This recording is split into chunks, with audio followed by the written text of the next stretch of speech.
साथियों नमस्कार। आज स्वतंत्रता दिवस है। देश आजादी का 80वां वर्षगांठ मना रहा है और हमारी मौजूदगी अभी है देवरिया जिले के सलेमपुर विकास खंड के मधवापुर गांव में। हमारे पीछे जो आप ये घर देख रहे हैं, ये एक स्वतंत्रता संग्राम सेनानी स्वर्गीय श्री राम पांडे जी का घर है।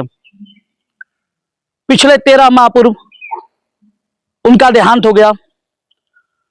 अभी उनकी जो धर्म पत्नी है प्रभावती देवी, वो अभी जीवित है, जो लगभग 102 साल की है।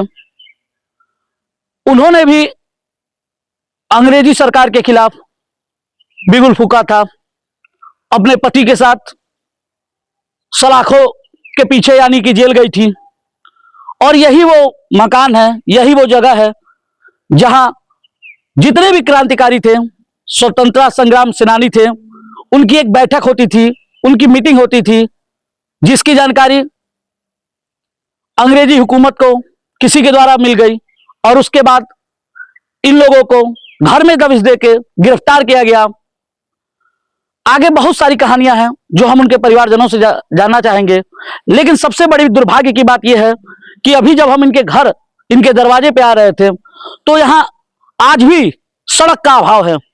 कच्ची सड़क, खड़ंजा, जो कि अब कहीं देखने को नहीं मिल रहा है। सरकार भी कह रही है कि सड़कों का जाल बिछाया गया है और एक स्वतंत्रता संग्राम सेनानी के दरवाजे पे पहुंचने के लिए इतनी मशक्कत करनी पड़ रही है। बारिश के दिनों में कीचड़ से लबालब ये सड़क हो जाती है, आने जाने वाले लोगों को खासा दिक्कत होती है। अभी हमारे साथ श्री राम पांडे जी के सुपुत्र हैं। हम इनसे जानते हैं कि क्या क्या कहानियां थी जो इनके पिताजी ने इन्हें बताया, माताजी बताती थी, और कैसे आज के परिवेश में ये इन सुविधाओं से अछूता है। तो आपका क्या नाम पड़ेगा? धनंजय पांडे जी। अच्छा, तो ये बताइए, आजादी की लड़ाई में आपके माता पिताजी ने क्रांतिकारी भाव से इसमें साथ दिया जी। तो कैसे कैसे क्या कहानियां थी, कैसे प्रेरित हुए, किन नेता से प्रेरित थे पिताजी, कुछ कभी बताया था कोई कहानी? जी, हमारे पिताजी जब मतलब ऐसे राजनीति में उठना बैठना जब था, तो ज्वाला प्रसाद मिश्र जो पुरानी प्रसिया के थे जी, उन्होंने एक बात बताया कि जीवन में जो है आगे बढ़ने के लिए आज़ादी की लड़ाई जरूरी है। तो गांधी जी के चलाए गए आंदोलन पर अंग्रेजों भारत छोड़ो 1942 में इस बात को लेकर के आंदोलन हुआ, जिसमें उन्होंने अंग्रेजों के खिलाफ आवाज उठाई, जिसमें बसुदानंद पांडे जी, रघुनाथ तिवारी जी, सुमन दुबे जी और कई मतलब अनेक स्वतंत्रता सेनानी जो थे, तो यहाँ आते थे, योजना बनता था और अंग्रेजों के खिलाफ मतलब विरोध करते थे।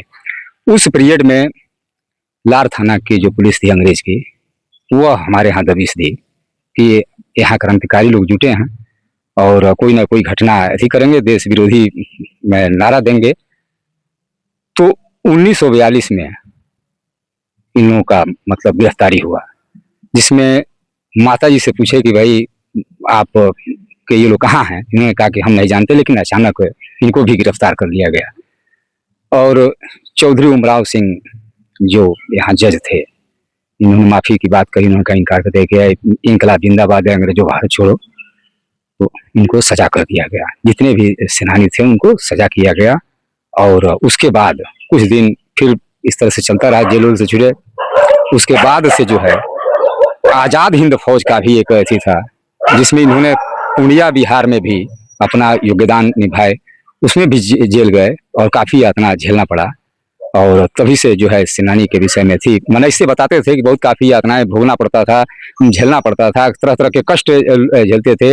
यहाँ जो आते थे तो किसानों से जो है वसूली करना, तो ये नहीं देखा जाता था, तो इस पर ये विरोध किए। मतलब अंग्रेजों के द्वारा जो लगान लगाए जाते थे जी, उसका इन्होंने विरोध किया। ये बताइए, आज 15 अगस्त है, आज अभी माता जी से मिलने कौन कौन आया था? कोई अधिकारी कोई आए थे? नहीं, हमारे सलेमपुर SDM साहब और ये तहसीलदार साहब आए थे, तो सम्मानित किए। अच्छा, ये बताइए, आपकी गांव के चारों तरफ के सड़कें जो है वो पिच सड़क है, लेकिन ये जो मार्ग आपके दरवाजे की तरफ आता है वो पिच नहीं है, तो आप अधिकारियों से और शासन से क्या कहना चाहेंगे? नहीं, देखिए, फिलहाल अधिकारी शासन से तो मन हमारा उम्मीद अच्छा ही रहता है कि मन अच्छा काम करे, सरकार से भी अच्छा उम्मीद रहता है। लेकिन अब ये कुछ योजना का भी हुआ था कि नहीं बन जाएगा, हो सकता है कि सरकार का अच्छी हो तो बन जाए और आप लोगों का भी उसमें सहयोग होना। मतलब इतने सालों से आप लोग पक्के सड़क से अछूते हैं, तो ये थोड़ा सा समझ में नहीं आता है कि एक तरफ हम सम्मान करते हैं, एक तरफ हम हर साल आपसे मिलने 26 जनवरी और 15 अगस्त पे आते हैं, और दूसरी तरफ आपकी सड़कें जो हैं, जो मैं देख रहा हूँ बहुत खराब है। जी जी। तो फिर ये कहाँ तक सही है? नहीं, बुरा तो हमको भी लगता है, लेकिन सरकार का अथी है तो वो तो हम मानते हैं कि सरकार जो करेगी अच्छी करेगी, लेकिन बुरा हमको भी लगता है। तो समाज का जो अगर कल्याण हो रहा है तो शायद हम लोग का भी हो जाए। देखिए, ये जो परिवार है ये चाहता है कि अगर समाज का कल्याण हो रहा है कहीं ना कहीं तो हमारा भी होना चाहिए, सड़कें बननी चाहिए। उम्मीद है इन्हें कि ये सरकार इनकी बात सुनेगी, यहाँ के जो अधिकारी हैं इनकी बात सुनेंगे, हमारे विधायक, सांसद और मंत्री वो लोग बात सुनेंगे और इनकी सड़क को बनवाएंगे। एक तरफ हम तिरंगा यात्रा निकालते हैं, हम शहीदों को नमन करते हैं, हम सेनानियों की बात करते हैं, और दूसरी तरफ सेनानियों को हम मूलभूत सुविधाओं से अछूता रखते हैं। ये मूलभूत सुविधाएं ही हैं, सड़क हुआ, नाली हुई, बिजली के पुल हुए। तो इन सब चीजों के बारे में हमारे जो नेता हैं उनको भी सोचना चाहिए। यही वो मकान है, पीछे आप देख सकते हैं, यही इनकी मकान है। आप कितने भाई हैं? 2 भाई, बहन? 2 बहन। 2 बहन, 2 भाई 2 बहन हैं। सोचिए उस समय में एक परिवार, जब ये बच्चे रहे होंगे, पिताजी जेल चले गए होंगे, तो माताजी ने कैसे इनका भरण पोषण किया होगा। तो कहीं ना कहीं वो कष्टकारी ही रहा होगा।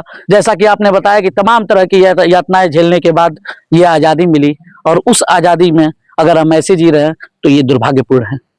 इस पे शासन को जल्द से जल्द इस सड़क का निर्माण करना चाहिए। हमारी बस यही मांग है, और इस परिवार की भी।